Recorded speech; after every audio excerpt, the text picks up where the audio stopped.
Welcome to Chandler in Focus. I'm Councilmember Kevin Hartke, and today we are talking about bike riding opportunities around Chandler and a fantastically special event happening on March 31st. We have 4 guests with us today, and let me introduce first our first 2. We have Anne Marie Riley with the city's Transit Division and Jim Duncan from SRP. I want to thank both of you for joining us today on Chandler in Focus. So let's start by telling us about yourselves, what you do, and also your involvement in promoting cycling, particularly in Chandler. Anne, why don't you start? Okay. I coordinate the City of Chandler transit programs with the Regional Transit Authority, RPTA, and that involves the fixed transit bus service, the dial-a-ride system for our seniors and our disabled, and the cab coupon program, as well as promoting bicycling in Chandler. And how long have you worked for the City of Chandler and also just in your department? I've been in transit for 5 years, and prior to that was in human resources. And prior to that, I volunteered and did some temporary work in the police department for about a year. Wow, so you've been around for a while. That's great. I have. I love working for Chandler. You're one of our assets, no question. Thank you. And Jim, tell us about yourself. Well, I work in the water engineering group at SRP, and my main function there is to manage a program that SRP calls Canal Multiple Use.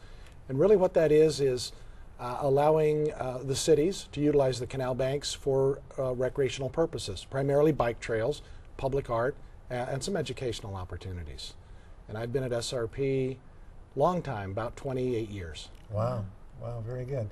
And I believe we first met on a canal as we were highlighting art and the canals and the history several months ago. Yes, that was the installation of a historic interpretive sign by both the city and by SRP commemorating the area of the Consolidated Canal down near the airfield. Well, that's fantastic. Well, Ann, tell us about the annual bike rides. Tell us about the first one and how it's evolved to what it is now. Where do people come from and what should people expect? Okay. We began the first family bike ride about 4 years ago.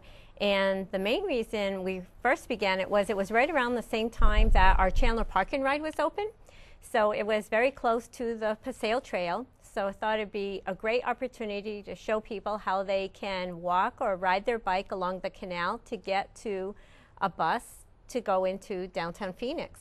And so we started it, and a lot of the other cities, they have a bike event to promote Valley Bike Month around in April. And a lot of people had said, oh, you'll probably get about 25 people to participate. And we had close to 100 people the very first year. So I thought it was wonderful, and families really enjoyed coming out. They enjoy the event because it is a nice, safe ride. It's along the canal, and it's an opportunity for all the families to come out. So that's what we have done for the past 3 years. And this year we are having, in addition to the 7.4-mile ride, we're also having a 39-mile ride and a 65-mile ride. So where will these rides go? The 7.4 is on the canal, but tell us about the 39, the 65, and how much does it cost and what should people do? Okay. For all of the rides, the best thing for people to do is to go onto our website, and it's chandleraz.gov/centuryride, and they will see the 3 different rides, and there's 3 separate registrations.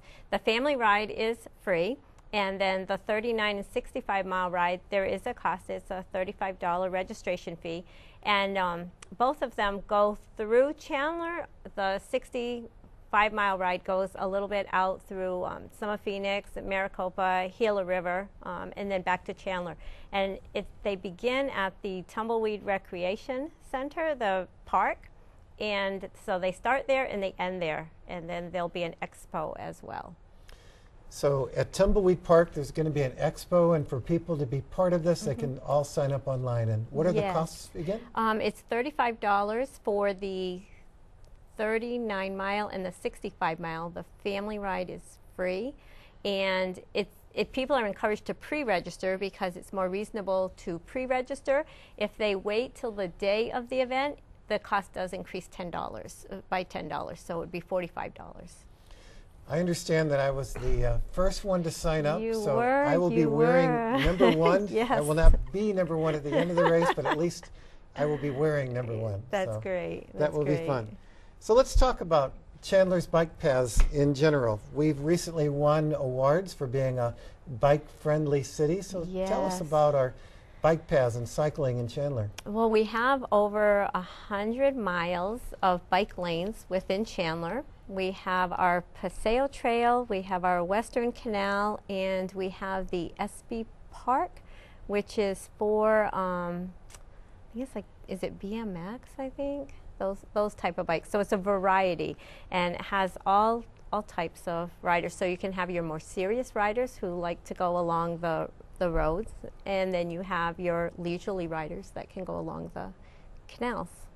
Oh, very good. And we also have the other thing that that helped us as far as for the bicycle friendly. Our police department and our fire department do a great deal of education. They do a lot of education in the schools, and they also are on hand for our event as well, and make sure that helmets fit correctly and that type of thing, and to really bring awareness of safety for the kids and adults. Excellent, excellent. Well, Jim, tell us about SRP canals. I know that we have, as Anne Marie mentioned, we have the Western, we have the Consolidated. Can you share a little bit more about the origin of these and the history? Well, the Consolidated Canal actually was constructed in the late 1800s by the Consolidated Canal Company, which was owned and operated by Dr. A.J. Chandler. And the purpose of that canal was to bring water further south from the Salt River, which really opened up a lot more land for farming in the Chandler-Gilbert area. The Western Canal, what you refer to as the Western Canal is in fact actually kind of a pre-canal. It's a we call it a lateral, but it does fill, it sends water to the Western Canal, and it runs east and west, and its primary purpose was to bring water from the Consolidated Canal over to the major part of the Western Canal at Price Road. So they're both very important parts of a water delivery system. So the Western Canal runs between Elliott and Guadalupe on Chandler's northern edge, and the Consolidated runs more along the central to eastern side. I guess we're about maybe 1.5 miles or 2 miles from here. So if I would get on the Consolidated Canal, where could I go? Well, the great thing about the bike paths on the canal system is that they've all become interconnected. The Chandler's done a tremendous job. All the cities have done a great job, but here in Chandler, you could get onto the Consolidated Canal. You can go as far south as Riggs Road on a paved trail with landscaping, with historic interpretive signs. Going south, if you turn to go north on the Consolidated Canal, you will pass through Gilbert on into Mesa and eventually find yourself up in North Mesa near Hohokam Park. So quite a range north to south. And on the Western Canal, it's pretty much the same story. You can, there's the segment through Chandler, but it also continues on to the east, out to Freestone Park, or you can travel west as far over as Interstate 10. I've taken that to the west and then jumped across and actually gotten on that canal around south, on the north side of South Mountain, and taken that quite a bit and looped around. So there's actually a lot that we can travel on canals across the city, can't we? Yeah, there is. There's about 132 miles of major canal, and that supports about 50 miles of developed bike path. Have these always been available for recreational use? The SRP canals have always been available to the public. They've formally been available since 1964 through a series of agreements that opened the way for primarily the municipalities to construct bike paths and other aesthetic improvements. Now, is there any conflict? I know SRP also maintains these canals so that they can, the paths, so they can maintain the canals. Is there any conflict between recreational users and SRP workers? Really not at all. In fact, that's one of the best parts of the story. You're correct. SRP does have a lot of work to do to maintain the canal system, as well as many power facilities that are on the canal banks. But SRP does go through a very thorough plan review, and the cities do a terrific job in utilizing all of the national safety standards and to accommodate what SRP needs to do. So at the end of the day, everything that's done for these recreational trails is compatible with what SRP needs to do. And so the two really can coexist very well. So who maintains these trails, and how do new trails get built along the canals? Well, as I mentioned, this is an agreement that SRP participates in with the municipalities. So it's the cities. They're really the drivers. Here in the city of Chandler, I believe they've utilized a variety of funding sources, federal grants, federal transportation dollars. And so the cities finance the projects. They design the projects. Sometimes that's done in-house with the city staff. Sometimes they go outside. And then also the maintenance falls to the cities as well to maintain the trails once they're constructed.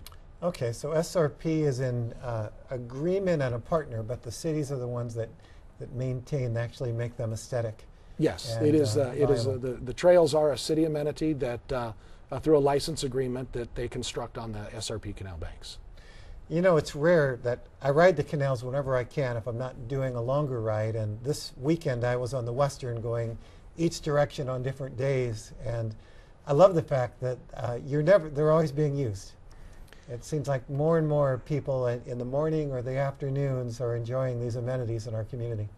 They really are, and in fact there's many parts of the city where commuters are using the canals to commute to work, but recreational use is still probably the highest use, and they're used quite a bit. We had a small study done and saw that there were several hundred users in just one day in certain parts of the canals out riding their bikes on the canals.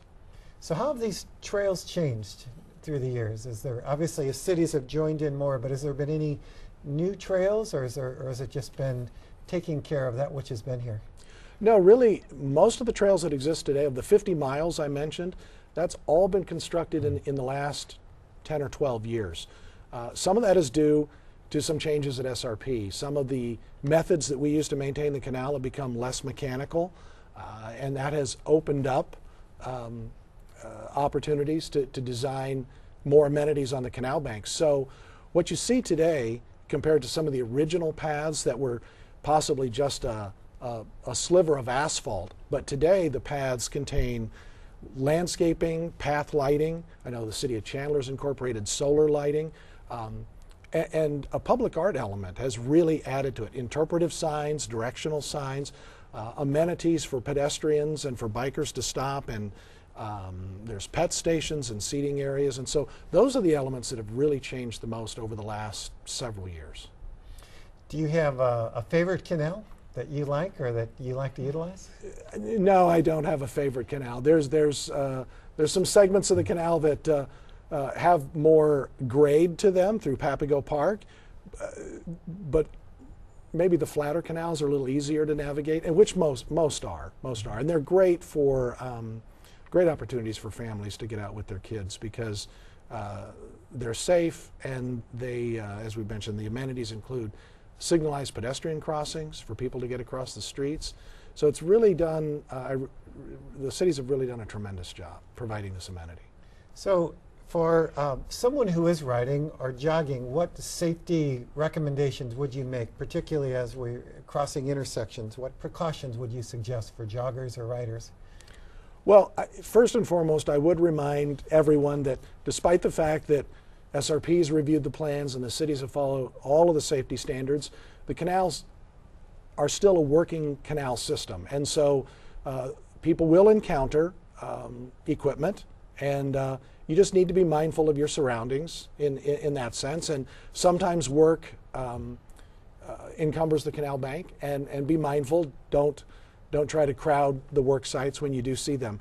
As far as street crossings, as I said, most of the cities now are doing signalized crossings, or they have pedestrian safety medians, so that you only have to cross half the street at a time. Okay. And those have been big helps in letting people use the canals. So when I've ridden the canals, I have seen a variety of waterfowl, some critters. Looks like tilapia in the canals. Are there any other things that particularly nature walkers might enjoy as they're walking or jogging on our canals that you've seen or heard of? Well, you do find all sorts of things there. Much to my surprise, I found out that there's a local organization that conducts bird watching tours along the Arizona Canal up in Phoenix because of the variety of species. And there's a variety of fish in the canals that you may or may not see, depending upon where you're at. Other than that, it's just a little bit of a surprise what you may find. Oh, very good. Well, they're truly an amenity that is worth enjoying, and if you're watching our program, I would certainly encourage you to enjoy our canals and the wide open spaces and just the beauty and the peacefulness that they afford walkers, joggers, hikers, and whoever. Well, Marie, let's go back about bike riding in Chandler. Is there anything else that you would like to talk about, or any other online resources? One of the online resources is through the Maricopa Association of Governments, and that actually has a lot of the canals listed in the Bikeways map that I would encourage people to go through if you want to see how you can connect from one city through the other. And the other thing I'd like to add is to really go and register for our bike ride. We have a little over 50 people pre-registered already for the family ride, and we have about 36 people registered for the longer ride. But we've all put a real lot of work into it, so we want to see lots of people out for it. And everyone will receive a free t-shirt who registers as well. So now, for those who are thinking about doing the longer rides or even the shorter rides, there are some snacks. There's some spots where people can get off the bike and use a bathroom and eat. And tell us about those too. We're still working on a lot of the logistics for that, but we will have 2 rest stop areas. I think one of them is going to be around by the Phoenix Park and Ride, and one will be around the Snedeker Park for the longer rides. And then we will have refreshments at both the beginning and the end of the rides as well.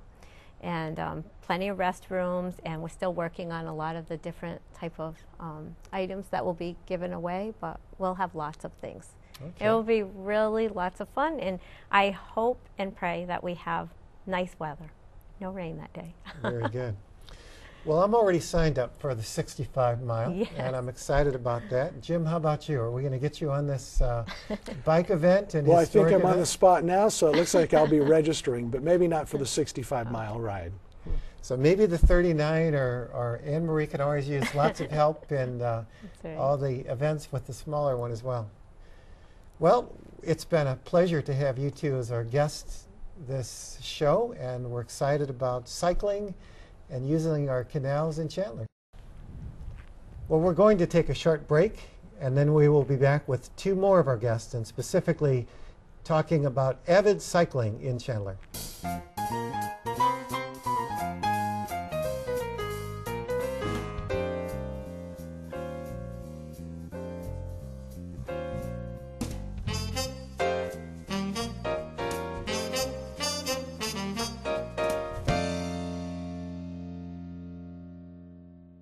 Well, welcome back to Chandler in Focus. Again, I'm Council Member Kevin Hartke, and as you see, I've changed my shirt to match my 2 friends here, and we're all wearing cycling jerseys. This was the SRP jersey up front. So the second part of our show, we're going to talk specifically about riding opportunities within Chandler, and I have 2 of my friends up here, Dale Steiner and Jeff Stanton. These 2 are cycling enthusiasts to the point that I'm a mere amateur. And we're excited to have both of you on our shows. So Dale, tell us about yourself, your history in Chandler, and your love for cycling to start. I've been a local dentist in Chandler for 29 years, and I cycle through downtown Chandler most every day, and so I'm really interested in cycling in Chandler and bicycle lanes, and I love Chandler. Very good. And Jeff, what do you do, and tell us about your love for cycling? Well, I work here at the library, and I actually got started in cycling in 2008 out of a necessity to subsidize the high gasoline prices. So I became a bike commuter, and it was tough. It was one of those things where it was tough, but I loved it at the same time. And I just wanted to get better and better. And I became a recreational rider from a bike commuter, and later a racer. Well, one of the things that had brought the three of us together, not just around this table, but other tables, has been the Chandler Century Ride. So we serve on the committee that has helped put this together. And I really want to thank you two for your passion and your interest that has also made this bike ride a great event that's going to happen. So, Jeff, you've also have kind of transferred from a non-cyclist to recreational to someone who's become quite enthused about it. So tell us about what you do on a bicycle, and then talk to us about your bicycles. Okay. Well, I actually got started as I made the transition from bike commuter to bicycle club rider. That's when I really found the joy and beauty of cycling. And I did that for years. And about 2 years ago, I decided to try racing. I started with some local tours, a Tour of Phoenix and Tour of Scottsdale, and a few of those, and decided to get my racing license and a coach and take it to the next level. And I've played with 2 cycling disciplines. This bike over here is a track bike, so I do some track racing with it. It's not designed to be comfortable by any means, but it's designed to be extremely fast and efficient. You might notice the aerodynamic frame and the aerodynamic wheels, and how everything is compact, and your positioning on it is pretty much like a bullet. On the contrast to the other bike is just a traditional road bike. It has brakes and gearing, as the other bike didn't. It's extremely fast and efficient, but at the same time it has this amazing balance of comfort that I haven't experienced on any other bike. It's predictable, and I feel very aspired that I can do most anything I want on it. Oh, very good. Well, Dale, tell us about your involvement with cycling, and you've also helped plan quite a few of the blueprints and where bike trails are in Chandler, haven't you? I have. It's really neat. Just recently, the bicycle lane was completed through downtown Chandler when the renovation of the roadway as well as the new city hall here. And specifically, there was a city council meeting, and there was a discussion as to whether there was going to be bicycle lanes or more on-street parking. And I went as a concerned citizen to the city council meeting, and I put on the same clothes that I had cycled up through downtown earlier that day before a shower and seeing patients. So I went to the city council meeting and in the bicycle attire, and they asked for public speaking, whatever, public input, and walked up, and then Mayor Boyd Dunn said, "I know you're here for on-street parking, aren't you?" And got a chuckle, and I just said I just thought that would be good with continuing with the bicycle lanes, and so the council passed to continue on with the bicycle lanes, and so I can cycle from my house where I live at Queen Creek and Alma School to my office just north of downtown here, 5 miles entirely on bicycle lanes. So I think that's pretty cool.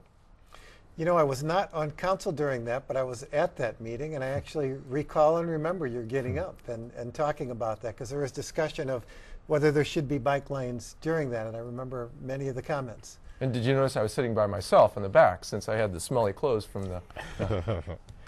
Very good. Well, Dale, what advice do you have for people who want to start riding, or for riders of all ages in Chandler? The number one suggestion would be, if it's best to ride with the traffic, and if you're on a sidewalk and if you just feel moved that you want to cycle on a sidewalk, cycle with the traffic. Because if you go opposite traffic, and if you're on the sidewalk or even in a bicycle lane, traffic does not look for you. And that is so dangerous, and statistically serious bicycle accidents happen when you're going opposite the direction of traffic. So that's probably my biggest suggestion. Use the bicycle lanes wherever possible, and do not go opposite the traffic. Now, you also ride early in the morning, don't you? Don't you ride at 5 a.m.? So how lit up are you at those hours? And that's the other thing is just be seen. Light clothes, white clothes. I wear a safety green vest most times. Lights, flashers. We have a flasher on our helmets mostly. We usually ride Wednesday, Friday morning. We leave my house at 5:20 Wednesday, Friday, year round. And tail lights, headlights. It's worthwhile. You want to be seen. Now, have you two both signed up for the big event coming up on March 31st? Absolutely. We have. Yeah. And will you be riding the 7.4, the 39, or the 65s? 65. 65. Very good. Well, Jeff, there's another part of this biking event too. Tell us a little bit about the special jerseys that we've ordered in commemoration of our centennial. The jerseys are really cool. We have worked with Pactimo and have a Relax Club style jersey. We have our sponsor logos on the back. We have our Centennial logos on the front. It's clean looking, it's sharp looking. The material is very comfortable to wear, and we're very excited to have them. Oh, very good. Well, is there anything else that you'd like to say, Dale, about cycling, or you want some riders to join you at that 5 a.m., or what are you most looking forward to with the ride coming up? Well, it's just neat to see a promotion of Chandler Centennial, and this is unsolicited. I want to compliment the city staff. I'm really impressed with seeing a lot of it in action with this ride and getting it organized from all the departments. Yeah. And Jeff, I know Anne Marie mentioned it briefly, but there's also going to be a kind of a celebration, a bunch of tents and solicitors at the end or at the staging for the ride. Can you tell us a little bit more about that? Sure. We're going to have an expo at the end of our event, and there's going to be, it's going to be like a traditional expo, as you know other bike events have. There's going to be vendors with food, vendors demonstrating new products. We're going to have like a celebration with all kinds of things at the very end. Oh, very good. Well, I'm looking forward to that. I've set myself a goal of a number of miles that I want to ride beforehand so that I will thoroughly enjoy the 65-mile ride. And I hope that you, our viewers, will consider joining us on this epic event for Chandler. It's going to be a fantastic event. If you are a brand new novice rider, you've still got time to find a bike or to pump up those tires and join us for the 7.4-mile family ride, or take another step and join us for the 39-mile ride. There will be 2 stops that you can take a break, use bathrooms, eat, drink, or join us for the big challenge, the 65 miles. So I hope that you can join us on this event. Would either of you like to say anything else? Well, we hope to see you come out and celebrate this, the biggest cycling event in Chandler. And of course, helmets are needed for all 3 of the rides. Glasses are recommended so that you don't get bugs in your eyes. Yeah. And we're excited, again, about having a great event. Look forward to seeing you on the road, or perhaps at our next meeting as well. So once again, thank you for joining us. This is Kevin Hartke at Chandler in Focus.